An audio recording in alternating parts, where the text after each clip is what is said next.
What's going on, guys? I'm Johnny Jones and this is Military Transition Tips. Today we're going to be talking about 5 things that every veteran realizes once they get out of the military.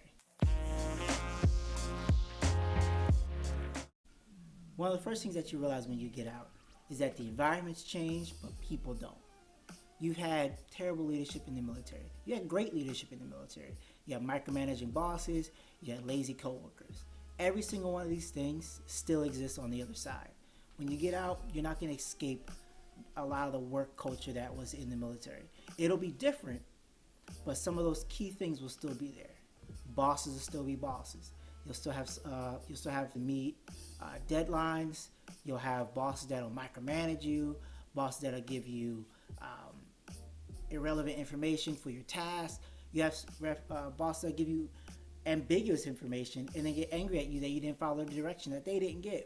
Sound familiar, right? Well, a lot of these things you have to deal with and cope with in the civilian sector. The difference is that if you don't like your work environment, you can always leave. One big thing is that the bosses won't be rotating the way they were in the military. So if you're in an environment where you and your employer or you and your coworkers don't get along, you really should just take that person or those people aside and talk to them. The chain of command is not as rigid as it was in the military.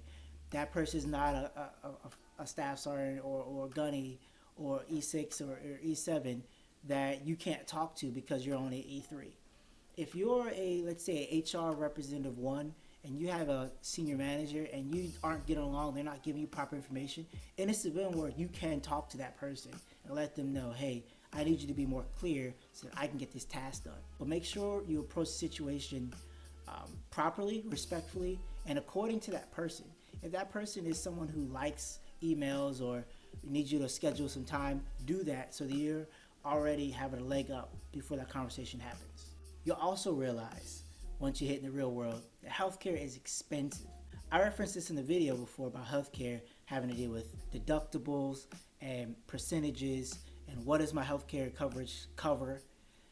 Looking through their website, trying to figure out why they don't cover orthodontia, but they cover all the preventative care. Healthcare is expensive and it's nickel and diming.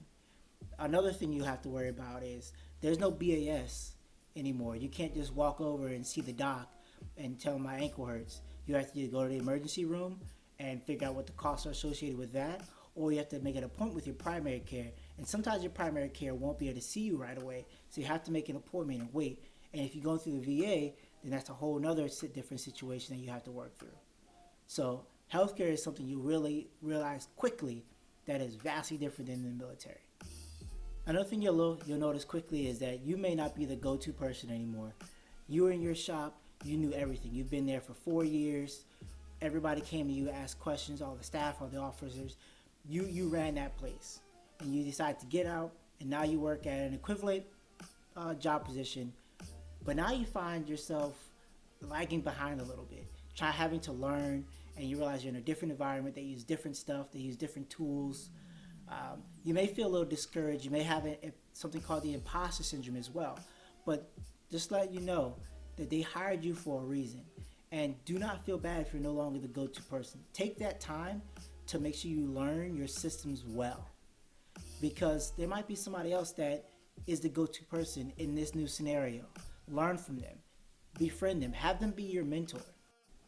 Another thing you'll realize when you get out of the military is that your coworkers will be very interested that you were in the military, but they actually don't care. Okay, hold up. What I really mean by that is they know you're in the military. They'll ask you questions. They may want to hear stories when you first get there. But really, don't try to keep bringing it up. They won't understand a lot of the jokes or the references you use. Don't say, well, when I was in Iraq, I did this, or when I was over here, I did that. Because from their point of view, it makes them feel like that you think you're better because you were a veteran and they're not. Take it like this. If somebody you work with always brought up that they went to Harvard. Hey, when I was in Harvard, I did this. Hey, when I was over in Harvard, I did this. You know I was at Harvard? Oh, you went to Cornell? I went to Harvard. You'll eventually be like, man, no one cares that you were in Harvard. That's exactly the same way they feel about you being a veteran and referencing it all the time. So I'm not telling you don't be proud, and I'm not telling you to not reference it. I am saying be cognizant that your civilian coworkers may not view your service the same way you view your service. One of the last things you'll notice when you get out is that your relationships will be different. That military camaraderie that you've had is very, very deep. And unfortunately, on the other side, it's not like that. Everybody is going to work. You do have work friends, but you'll notice that those bonds are not going to be as tight. It just will be different. I'm not saying you won't be able to get out of the military and have meaningful relationships, but they'll just be different. There's something about the stuff that we go through that makes the friendships that we form much stronger. So don't be disheartened when you get out and you find yourself missing your military friends because you haven't made the same type of friends when you get out of the military. You may not make the same type of friends, but you will find people that care about you and that are friends. The very last thing that you'll realize right after you get out, and you know, it might not even be right after you get out. It may be a year, maybe 2 years. But every veteran and every person, no matter how you got out, whether you got kicked out, you had an ADSEP, you had a medical separation, a regular separation, doesn't matter who you are, we all get to this point. We all realize that we miss a lot of parts of being in. Because as time goes by, you start really forgetting the bad things that happen.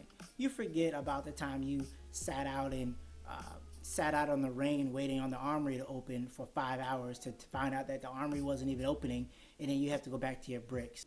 And I say that because a lot of people, they get out thinking, I hate this, I'm never going to think about it, I don't want to do this anymore. You will miss it. When I'm saying that you will miss it, I'm not saying that you'll regret getting out or your decision to get out is bad. If you watch any of my other videos, I'll tell you that your decision to get out is good if you make it the correct way, because you'll realize that you learned a lot from your time and you've gained a lot from your time, regardless of what your status is, honorable, dishonorable. You've learned a lot and you will eventually miss it. That's it, guys. I appreciate you watching. Please, if you have the time, like and subscribe, as it helps the channel and keeps you giving videos like this out. Until next time, peace.